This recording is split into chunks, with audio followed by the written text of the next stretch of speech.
자, 여러분들 안녕하십니까. 기술직 공무원 대비 우리 전기 기기에 대해서 우리 살짝 한번 보고 나가도록 하겠습니다. 자, 우리 전기 기기라는 과목이 나와요. 여러분들 다 알다시피 장으로 따지면 총 몇 개의 장이 나오죠? 1장이 우리가 뭡니까? 직류기. 그쵸? 그 다음에 2장이 동기기. 자, 문제는 원래 우리가 학원이라든지 전기공학을 전공한 친구분들은 아마 아실 거예요. 우리가 모든 서적은 대부분이 직류기 다음에 동기기 다음에 3자에서 우리가 보통 변압기를 배우죠. 그쵸? 그 다음에 4장이 우리가 유도기를 배웁니다. 그리고 5장이 정류기 또는 우리가 여기다가 기타 기계 이렇게 얘기를 할 수 있죠. 그런데 우리 교재를 만드신 분은 이 교재를 제가 안 만들었거든요. 그러니까 이 교재를 만드신 분은 조금 어떻게 생각을 하셨는지 모르겠지만 요 두 개의 순서를 바꿨습니다. 그쵸? 근데 바꿔도 되지 않아요? 라고 얘기를 하는데, 자, 간단히 얘기하면 이겁니다. 우리가 일단 시험 문제 유형은 우리 전기기기에서 몇 문제 나오죠? 20문제가 나옵니다. 그러면 여러분들이 이 공무원을 합격하기 위해서는, 내가 남들보다 합격하기 위해서는 최소 몇 개 이상은 맞아야 돼요? 17개 이상은, 됐어요? 17개 이상은 우리가 충분히 맞춰줘야 돼요. 그래서 17개를 맞추려면 어떻게 공부를 해야 되느냐 라고 얘기를 한다면, 자, 여기서부터 이제 조금 설명을 드릴게요. 직류기 같은 경우에는 우리가 가장 기본적인 거예요. 전기를 이용을 해서 우리가 운동에너지, 전기를 발생하는 거, 이 모든 거의 가장 기본이 직류기야.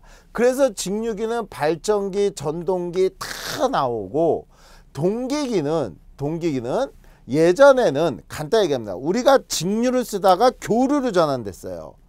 그래서 우리가 모두 교류 발전을 해. 왜? 변압을 하기 위해서지. 그쵸? 즉 직류는 변압이 안 돼. 그런데 우리는 교류를 쓰면 변압이 가능해. 그래서 우리는 이제 멀리 큰 단위 발전소를 만들어서 멀리까지 보내기 위해서는 변전소라는 곳을 통하기 위해서 우리는 교류 발전을 하죠. 그러니까 동기기에서는 주가 예전에는 다 얘였어. 얘. 그런데 얘도 동기 전동기는 있단 말이에요. 그런데 예전에는 동기 전동기를 안 썼어. 그러니까 시험 문제가 뭐예요? 왜 안 쓰느냐? 즉 난조, 기동이 어렵다, 가격이 비싸다, 이러한 단점 위주로 물어봤다면, 요즘은 어떻게 돼요?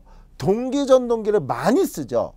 많이 써요. 우리 생산 라인에도 리니어 라인이라든지 하다못해 우리가 타고 다니는 KTX라든지 교통, 운송, 다시 해서 우리가 생산, 그리고 가정에도 봐보면 요즘 왜 디오스 냉장고, 그쵸? 리니어 컴프레셔 이런 말 들어가잖아요. 그러니까 이제는 요 동기 전동기도 돈이 문제가 되는 게 아니야. 가격이 문제가 아니야. 효율과 성능이 문제야. 그러니까 얘는 효율이 좋고 뭐 성능이 좋고 이러한 장점도 많단 말이에요. 그래서 요즘은 동기기가 발전기만 나오는 게 아니라 전동기만 나오고, 그 다음에 이거는 뭐 여러분들 다 알죠. 우리가 쓰는 전기기기에서 가장 핵심은 우리는 모든 발전, 송전 개념이 교류다 보니까 이거를 변성해서 써야 되기 때문에 변압기가 가장 중요하게 되겠죠. 그 다음에 우리가 이걸 이용을 해서, 교를 이용해서 최종적인 목적은 뭐야? 모터지. 그러면 우리가 쓰던 모든 모터는 다 뭐예요? 유도기야. 기본이. 그래서 유도기는, 발전기는 거의 안 쓰죠. 왜 안 쓰느냐? 그것도 잘 안 나와. 아예 안 쓴다고 봐야 되니까. 그러니까 얘는 거의 안 나오고, 우리가 쓰는 모든 최종적인 결과물은 전동기란 뜻이에요. 됐죠? 그러니까 직류기는 직류 발전기 원리, 직류 전동기 원리, 그래서 어떤 종류가 있고 어떤 특성이 있고 이런 거에 대해서 전반적으로 시험 문제 나오는 게 직류기야. 됐어요? 얘가.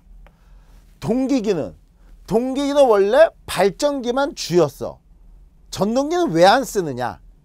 난조 이런 것들. 그런데 얘는 역류를 조절할 수 있고 V 이상 특성 곡선, 효율과 역률이 가장 좋다. 이러한 장점이 있기 때문에 요즘 전동기도 많이 쓰이죠. 그래서 동기기는 전반적으로 다 나와. 변압기는 당연히 어떤 기계 한 개의 개념이니까 나오고, 유도기는 발전기 개념보다는 전동기의 어떤 것. 근데 유도기는 쉽죠. 뭐만 공부하면 돼? 슬립. 슬립만 다룰 줄 알면 얘는 끝나는 거야. 그러면 이런 거를 다 우리가 썼는데, 우리가 얘네들은 교류였단 말이에요. 교류. 근데 우리가 전기를 사용함에 있어서 직류를 쓸 수도 있고 교류를 쓸 수 있고, 직류를 갖다가 교류로, 교류를 갖다가 직류로 이렇게 변성하는 컨버터 기능이 들어가야 된다는 얘기예요. 그래서 우리가 이렇게 정류를 하려면 어떤 정류기가 들어가느냐의 개념이 시험 문제 나오는 거죠. 자, 이렇게 합해보면 총 몇 문제가 돼요? 18문제죠. 그런데 우리는 몇 문제가 시험 문제라고? 20문제. 그 두 문제는 회차별로 여기에서 조금씩 한두 개가 더 추가된다는 얘기예요. 따라서 여러분들이 이걸 공부함에 있어서 아까 교재 얘기를 했었는데, 왜 유도기가 대부분 밑에 있느냐라고 얘기하면, 유도기의 유도전동기의 회전 원리가 발전이 돼서 전동기의 반발력을 얻는 내용이 들어가고, 그 다음에 동기기의 구조를 가져요. 동기기의 구조를 갖다 쓰는 게 유도기야. 그런데 얘의 특징, 슬립이 되는 그 특징은 변압기 특징이 얘한테 들어가. 그래서 유도기 공부는 맨 아래에 변압기 특성을 이해하고 유도기를 이해해야지 쉽다는 얘기예요. 유도기에서 변압기를 공부하고 다시 변압기 갈 수 없잖아. 그래서 여러분들 제가 수업을 할 때도 이렇게 유도기 편이 있으니까, 변압기 편이 있으니까 여러분들 공부를 직류기로 하고 동기기로 하고 변압기로 하고 유도기를 공부하세요. 됐죠?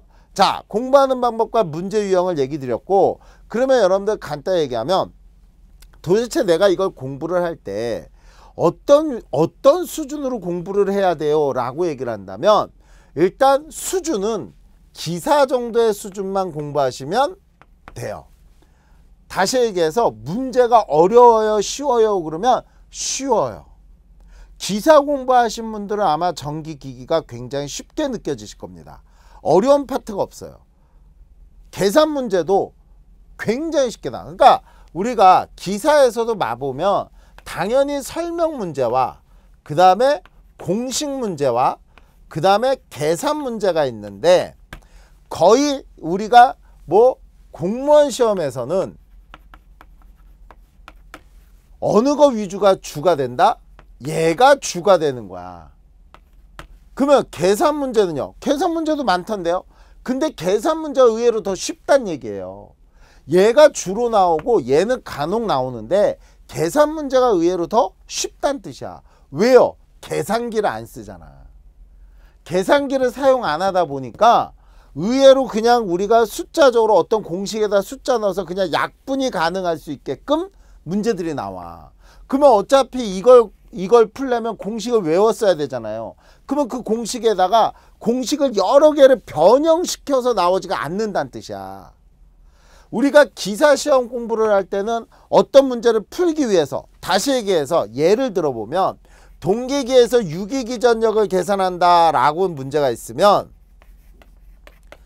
기사에서는 여기에 이 권선계수를 계산을 해줘야 되잖아.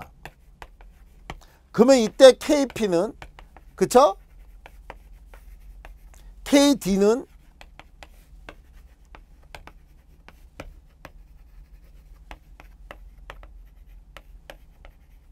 그러면 여기서 베타는, 여기서 Q는 돼요? 그 다음에 이때 주파수는, 그쵸? 그러면 우리가 MS는 여기서 주파수를 구해야 되잖아. 자, 잘 들으세요. 이렇게 공식 몇 개? 하나, 둘, 셋, 넷, 다섯, 여섯, 7개의 공식을 다 다룰 줄 알아야지 푸는 게 기사였다면, 공무원에서는 이거를 이렇게 다 계산을 해서 계산기를 쓸 때는 이게 별로가 어렵지가 않지만 계산기를 쓰지 않는 상태에서 이거를 풀어서 풀 수는 없잖아요. 그래서 얘네들은 이거를 간략하게 하나 정도씩 물어보는 문제로 많이 나온다는 얘기야. 그러니까 공식은 무조건 알아야 돼요. 공식 찾기를 해야 되니까. 그런데 그 공식을 가지고 막 여러 개를 푸는 문제는 안 나오고 이거 풀어서 여기 넣어서 여기 넣어서 여기 넣어서 여기 넣어서 여기 넣는 이런 형태라기보다는 하나씩 물어보는 계산 문제가 많다 보니까 의외로 계산 문제는 쉽게 나오죠. 됐어요. 또 하나, 자 그러면 수준이라는 거는 당연히 설명과 공식은 여러분들 당연히 공부를 해야 되고 그래서 이론 공부를 많이 해야 돼요. 그러면 여러분들 공무원 시험 준비를 하시려면 준비하실 때 어떻게 해야 돼요? 라고 얘기하는데 당연히 이론 공부를 더 열심히 하셔야 돼요. 다시 얘기해서 이론과 관연도가 있는데 지금 여기 시대에듀에서 이제 공무원 다른 파트가 있는데 거기서 이제 봐보면 관연도에 치중을 많이 하더라고요.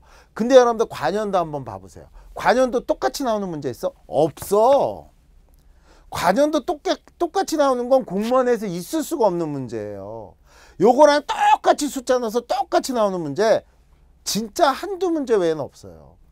거의 대부분은 숫자를 바꾸든 공식을 다른 걸 물어보든 그러니까 기존에 나왔던 것보다 기존에서 자주 출제 나오는 건 해야지. 그래서 관연도 문제 풀이도 보긴 봐야 돼요. 하지만 자주 출제되는 것도 숫자는 바뀌어. 그리고 자주 출제 가장 기본되는 걸 제외하고는요 여러 개를 막 물어봐. 그러니까 관연도에 치중해서 관연도 위주로 공부한 사람과 이론 위주로 공부한 사람이 되면 이론 위주로 공부한 사람이 훨씬 합격률이 높겠죠. 남들보다 하나 더 알아야 되니까. 그래서 제가 여러분들 수업을 할 때 봐보면 이론 시간에도 이렇게 얘기를 합니다. 이 부분은 이제 충분히 나올 만합니다. 이건 충분히 나올 만합니다. 라고 이론 시간에 얘기를 해요. 그리고 관연도 문제 풀이를 할 때도 이 문제는 이렇게 바뀌어 나올 것 같습니다. 요건 이렇게 바뀌어 나올 것 같습니다. 라고 얘기를 해요. 따라서 여러분들이 공부를 하실 때 이론이나 관연도 문제 풀이할 때 그 나온 거, 그 부분만 집중적으로 하지 말고 제가 수업 시간에 요건 요렇게 바뀔 거예요. 요건 이렇게죠. 이런 거보다 이게 나오겠죠. 이렇게 나오겠죠. 요번에 저번에 이때까지 이걸 물어봤으니까 이게 나올 만하죠. 라고 하는 거에 좀 더 치중해서 공부해 주시기 바랍니다. 됐죠? 자, 이렇게 해서 전기기기에 대해서 간략하게 OT를 해봤습니다. 자, 여러분들 앞으로 공부 열심히 하시기 바랍니다. 수고하셨습니다.